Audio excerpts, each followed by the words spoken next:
Madaling araw noong November 6, isang nakakagulat na bagay ang natuklasan sa 18th Avenue, Barangay San Roque, Quezon City. Isang babae na tinatayang nasa edad 20 ang wala ng buhay na nakahandusay sa gilid ng kalsada. Siya ay nasa kalunos-lunos na kalagayan at ng mga sandaling yon ay hawak niya sa kanyang mga kamay ang isang bagay na maaaring maging susi sa pagresolba ng kanyang kaso. Isang paper bag mula sa sikat na fast food chain, ang McDonald's. Sa pagsisiyasat, kinilala ang babae na si Julie Ann Rodelas, isang dalaga na may magandang takbo ng career bilang isang modelo. Siya ay tinatawag ng mga kaibigan bilang Jaja.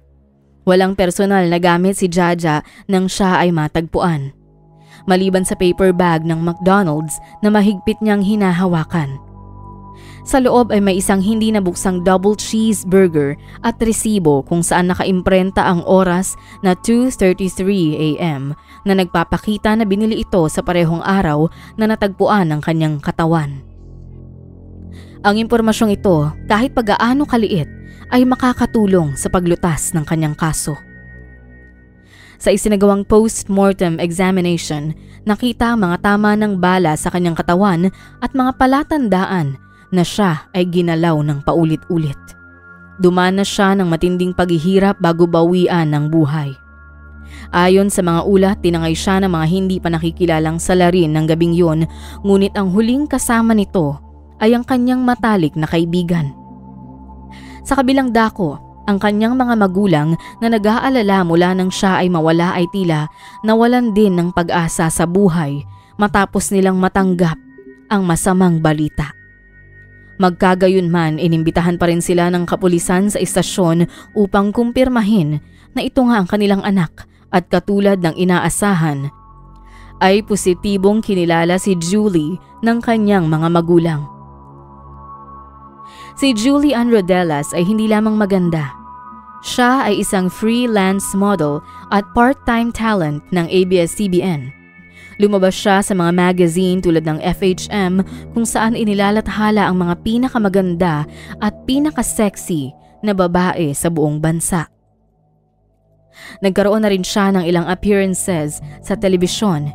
Bukod sa pagiging freelance model, isa ring modelong estudyante si Julie Ann na noon ay nag-aaral sa Arellano University.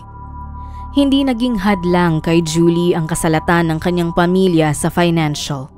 Sa kabila ng 3 beses na paghinto sa pag-aaral dahil sa isyu ng pera, ay nagawa nitong magpatuloy at tinustusan ang sariling pag-aaral gamit ang kanyang mga kinikita sa kanyang gigs bilang isang modelo. November 5, 2012, isang araw bago siya matagpuan, nagpaalam siya sa kanyang ina na makikipagkita sa kaibigang si Althea Altamirano. Sabay umano silang makikipagkita sa isang producer para sa isang working opportunity. Si Althea ay ang matalik na kaibigan ni Jaja kaya't kumpiyansa ang mga magulang nito sa tuwing silang dalawa ang magkasama. Kinagabihan, ginugol ng dalawa ang gabi ng masaya. Nanood sila ng sine sa SM Mall of Asia. Pagkatapos, nag-taxi sila papunta sa World Trade Center sa Diosdado Macapagal Boulevard para makipagkita sa isa pang kaibigan. Ang masayang gabi ay tila naging bangungot matapos magtungo si Althea sa Pasay City Police Station bandang 12:40 a.m. upang iulat na dinukot ang kanyang matalik na kaibigan. Ayon sa kanyang kwento, habang naglalakad sila malapit sa World Trade Center, may biglang humintong kotse. 2 lalaki ang bumaba at pilit na isinakay si Julie. Nangyari ang lahat sa isang iglap. Si Althea ay tuliro at hindi maalala ang mga detalye tulad ng kulay ng sasakyan o ang suot ng mga lalaki. Ngunit isang bagay ang naalala niya. Kamukha ng isa sa mga lalaki ang nobyo ni Jaja. Pagkatapos ng ilang oras, natagpuan na nga si Julie na walang buhay. Muling kinontak ng pulisya si Althea para sa karagdagang mga tanong, pero hindi na siya sumagot at sumipot. Sa halip, sinabi ng kanyang kapatid na natatakot daw ito para sa kanyang sariling buhay. Ngunit hindi naging malinaw sa mga pulis kung saan natatakot si Althea. Meron ba silang kinasangkutang isang delikadong transaksyon? May kinalaman ba ang producer na sinabi nilang kakatagpuin nila ng gabing yun? Nagsimula ang Criminal Investigation and Detection Unit o CIDU ng investigasyon sa lugar kung saan natagpuan si Jaja. May mga nakarinig ng putok bandang alas 5 ng umaga at may mga nakakita ng isang dark-colored Mitsubishi Montero na mabilis na kumaripas mula sa lugar kung saan natagpuan si Julie. Binalikan ng mga pulis ang insidente ng gabing yon at inalala na iniulat ni Althea ang pagtangay sa kaibigan mga 12:30 ng umaga. Sa kabila nito, hawak-hawak pa ni Jaja ang isang McDonald's bag na may resibo mula sa UN Avenue branch at may oras na 2:33 a.m. Dahil dito, nagduda ang mga pulis sa kwento ni Althea. Kung totoo ang sinasabi ni Althea, paano pa nagawa ni Jaja na bumili ng pagkain 2 oras matapos siyang tangayin? Sa CCTV footage ng McDonald's, may lalaking bumibili ng 2 cheeseburger meals ng mga oras na yon. Sinundan ng mga pulis ang ebidensya at natunton ang isang itim na Mitsubishi Montero na nakarehistro kay Rosalina Quiambao. Ang breakthrough sa kaso ay dumating nang malaman mula sa mga kapitbahay ni Althea na madalas siyang sinusundo ng isang lalaki na nagngangalang Fernando Quiambao Jr. o JR, anak ni Rosalina. Si JR ay kinalala rin bilang ang lalaking nakita sa CCTV ng McDonald's na bumibili ng burger. Dahil dito, lalong nabalot ng duda ang kwento ni Althea. Habang umiiral ang investigasyon ay sinubukan muling kausapin ng kapulisan si Althea ngunit hindi na ito mahagilap kung nasaan. Tumindi pang lalo ang paghihinala ng mga otoridad na may tinatago ang kaibigan ni Jaja. Sinubaybayan ng mga pulis ang bawat galaw ni JR at noong November 10, 4 na araw matapos ang insidente, natagpuan nilang magkasintahan sa Pampanga na tila nagtatangkang tumakas.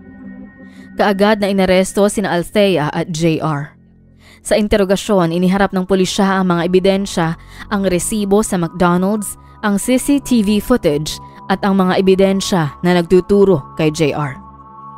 Noong una nanindigan si Althea sa kanyang naunang salaysay pero nang piniga ng mga pulis, nagbago ito at inamin niya na planado ang nangyaring pagtangay kay Jaja bagamat itinanggi nito na sinadya itong wakasan ng buhay. Inamin ni Althea na gusto lang daw nitong turuan ng leksyon ng kaibigan at hindi sinasadya ang nangyari sa kanya. Paliwanag ni Althea, lumala ang galit niya kay Jaja dahil sa mga chismis na kumalat tungkol sa pagkakaroon niya umano ng 2 anak na kanyang itinatago. Pinagsususpetsahan niya na si Jaja ang punot dulo ng mga kumakalat na masamang kwento tungkol sa kanya. Ayon kay Althea, sinira nito ang kanyang reputasyon sa modeling industry. Nang magsumbong si Althea kay JR, pumayag agad itong tulungan siyang makapaghiganti. Magkasama nilang binalak ang pagtangay kay Jaja. Nung gabi ng 5 ng Nobyembre, nag-text si Althea kay JR. Sinabi nito ang kanilang lokasyon. Dumating ang itim na Montero at nakita ni Althea ang pagtangay kay Jaja katulad ng plano.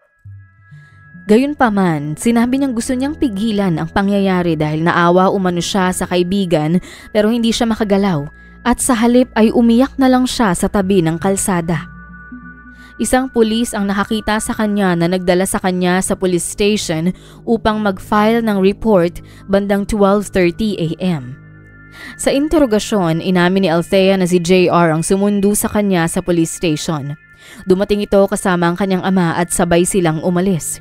Ayon sa kanya, hindi nito alam na babawian ng buhay ang kanyang kaibigan ng umagang yun, ngunit duda ang mga pulis sa kanyang salaysay dahil hindi umano ito nagpakita ng luha o ng emosyon ng pagsisisi habang siya ay tinatanong. Pagkatapos umalis ng police station, umuwi sila ng bahay para kumuha ng gamit at nag-check-in sa isang hotel bandang 4 a.m. Sinabi pa ni Althea na pinagbawalan siya ni JR na sagutin ang anumang mga tawag o text. Nang nalaman niya mula sa kanyang kapatid na natagpuang walang buhay si Jaja, agad niyang kinumpronta si JR. Gayunpaman, sinabi ni JR na hindi umano nito alam ang nangyari kay Jaja dahil umupa rin ito ng ibang tao para isakatuparan ang kanilang balak na takutin si Jaja. Sa kabila ng mga alibay ni Althea at ang mga pagtatangkang ibaling ang sisi kay JR, marami ang hindi naniwala sa kanyang kwento. Hindi rin makatotohanan ang kanyang mga pagkalimot at ang kanyang pagpayag na magtago kasama si JR sa Apalit, Pampanga. Malinaw na hindi nito sinasabi ang buong katotohanan. Nang imbestigahan si JR, itinanggi rin niya ang kanyang pagkakasangkot sa nangyari kay Jaja. Sa halip, itinuro niya ang isang lalaking nagngangalang Jmar Waradhi. Ayon kay JR, si Jmar ang nagdala kay Jaja sa isang safe house pagkatapos ng pagtangay. Agad na kumilos sa mga pulis at sinalakay ang safe house sa Cotabato Street. Ang simpleng raid ay nauwi sa isang engkwentro. Nagkaroon ng palitan ng putok sa pagitan ng mga pulis at mga suspect at binawian ng buhay ang isa sa kanila na kinilalang si Bob Usman. Naaresto naman ang dalawa pang individual na sina Jmar Waradhi at Gelan Pasewilan. Nang maaresto, nagbigay ng salaysay si Jmar na nagbigay linaw sa krimen.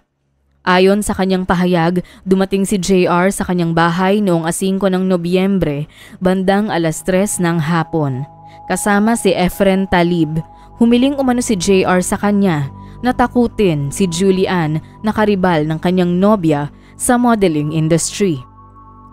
Dahil sa utang na loob, pumayag agad sina Jmar at Talib. Nang sumunod na oras, nagmaneho sila gamit ang itim na Mitsubishi Montero ni JR.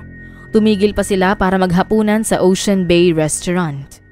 Kinumpirma ito ng CCTV footage na nagpapakita sa kanila na pumasok sa restaurant bandang 8:00 ng gabi at nanatili roon ng halos 1 oras. Pagkatapos, umalis sila nang makatanggap si JR ng text mula kay Althea. Mula roon, nagsimula ang mga nakakatakot na pangyayari. Sinuot ng mga lalaki ang mga bonnet para takpan ang kanilang mga mukha. Hinatak si Julie sa sasakyan at dinala siya sa isang safe house. Sa simula, plano lang nila na takutin si Julie, pero nag-iba ang takbo ng pangyayari nang marinig ni Julie ang pangalan ni JR. Nagkamali si Waradhi sa pagbanggit ng pangalan ni JR habang kausap ito. Nagsimulang magmakaawa si Julie nang malaman na si JR na nobyo ng kanyang kaibigan ang sangkot sa pagtangay sa kanya.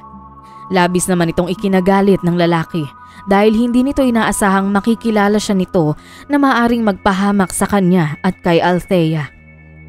Doon nagsimulang lumala ang sitwasyon na naging bangungot para sa biktima. Hinila siya ni Talib papunta sa isang kwarto at naiwan sina JR at Waradhi. Umalingaw-ngaw ang mga boses ng pagmamakaawa ni Julie sa loob ng silid. Nang mga sandaling yon, nakatanggap si JR ng tawag mula kay Althea.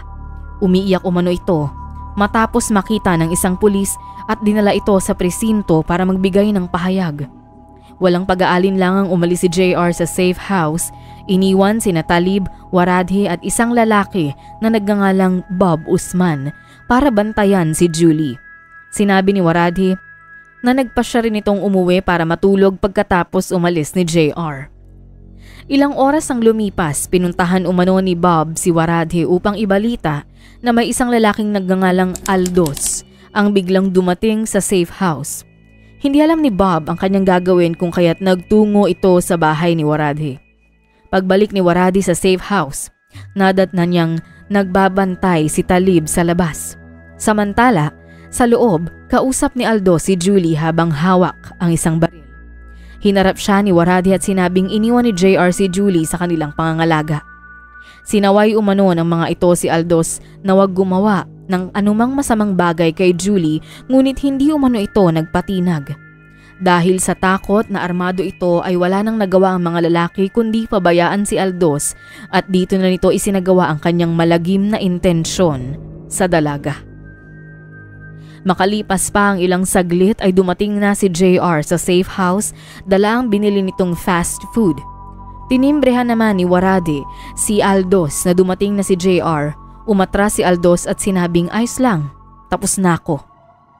Naging mas nakakakilabot ang sitwasyon nang tanungin ni Aldos kung ano ang gagawin ng mga ito kay Julie. Sumagot naman si Usman na sa utos daw ni JR ay tapusin na ang buhay ni Julie. Sa kabila ng pag-iyak ni Julie, sinabihan siya ni Aldos na kainin na ang pagkain at sinigurado siyang iuuwi pagkatapos. Hindi alam ni Julie ang susunod na mangyayari. Kaya tumanggi siyang kumain. Sabay sabi nakakain lang siya pag-uwi. Ayon sa salaysay ni Waradi, unang nagpaputok si Aldos na sinundan ni Talib ng 5 beses. Nang marinig ito ni Waradi, nagulat siya at sinabing, "Sobra na yan." Bandang alas 5 ng umaga, iniwan si Julie sa tabi ng kalsada. Para bang hindi pa sapat ang kalupitan at pinaputukan ito ulit sa huling pagkakataon. Narinig pa ito ng mga tao sa paligid. Kinumpirma ng post-mortem examination ang kakilakilabot na salaysay na ito ni Waradi. Dahil sa mahalagang testimonya niya, itinuring siya ng prosekusyon bilang pangunahing saksi. Nagsagawa ng manhunt ang pulisya para sa mga natitirang suspect, sina Efran, Talib at ang lalaking kilala bilang Aldos. Ayon kay Waradi, silang dalawa ang gumalaw at tumapos kay Julie sa utos ni JR. Sina Althea, JR, Waradi at Gelan ay kinasuhan. Habang sina Aldos at Talib na tumakas ay naharap sa karagdagang kaso. Noong 22 ng Nobyembre 2012, sa arraignment, parehong hindi umamin sina Waradi at Pasawilan. Iginiit ng kanilang depensa na wala silang direktang kinalaman sa sinapit ni Julie. Tumanggi namang magbigay ng plea sina Althea at JR, kaya ang korte na ang nagsumite ng not guilty plea para sa kanila. Matapos ang pagdinig, iniutos ng korte na ilipat sina Althea at JR sa Quezon City Jail, habang sina Waradi at Pasawilan ay nanatili sa kustodiya ng CIDG sa Camp Karingal. Naghain naman ang koponan ni Althea at JR ng motion to quash para ipawalang bisa ang mga kaso dahil sa umano'y iligal na pag-aresto. Agad na ibinasura ng Quezon City Regional Trial Court ang mosyon noong Pebrero 2013. Ayon kay Judge Caridad Walsi Lucero, tama ang ginawa ng mga pulis na warrantless arrest dahil matibay ang ebidensya na nag-uugnay sa mga akusado sa kaso ni Julie. Samantala, dahil sa kakulangan ng ebidensya na nauugnay kay Gelan Pasawilan, naharap lang siya sa kaso ng illegal possession of firearm. Noong Enero 2013, pansamantalang nakalaya si Pasawilan sa piyansang 80,000 pesos. Ngunit hindi nagtagal ang kanyang kalayaan. Umaga ng 15 ng Hunyo 2013, pinaputukan si Pasawilan habang kumakain ng almusal kasama ang pamilya sa kanilang bahay sa Quezon City, dahilan upang siya ay pumanaw. Habang nagpapatuloy ang paghahanap ng hustisya, nananatiling matatag ang pamilya ni Julie. Sinabi ng kanyang kapatid na si Alvin na umaasa silang mahuhuli rin balang araw ang mga puganteng sina Efren, Talib at Aldos. Ipinangako ng pamilyang Rodelas na patuloy nilang ipaglalaban ang hustisya. Noong Setyembre 2024, 12 taon matapos ang trahedya, nakatakdang maglabas ng hatol ang Quezon City Regional Trial Court. Ang matagal na paghihintay para sa desisyon sa kasong ito ay paulit-ulit na naantala. Unang itinakda ang hatol noong 12 ng Hulyo 2024, ngunit ipinagpaliban sa 23 ng Agosto dahil sa case inventory. Sa 27 naman ng Agosto dahil sa isang caravan sa Davao City, bago muling naurong sa 27 ng Setyembre. Nagpahayag ng pagkadismaya ang Volunteers Against Crime and Corruption o VAC at ang pamilya Rodelas dahil sa mga pagkaantala. Binatikos naman ni Attorney Manuel Obidoza Jr. ng VAC ang korte dahil sa mabagal na hustisya. Hindi pa malinaw kung tuluyan ng bumaba ang hatol para sa mga sangkot sa kasong ito, ngunit malinaw na hanggat hindi pa nahuhuli ang dalawang pangunahing sangkot sa pagkawala ni Julie, ay hindi pa nito tuluyang makakamit ang hustisyang dapat niyang makamit.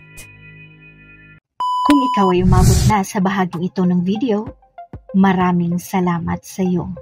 Para sa iba pang istorya, huwag mong kalilimutang mag-subscribe sa aming channel at kung may nais kang ma-feature na kwento na sa tingin mo ay angkop sa channel na ito, maaari mo itong isulat sa comment section. Ito ang Tagalog Bizarre Story Archives.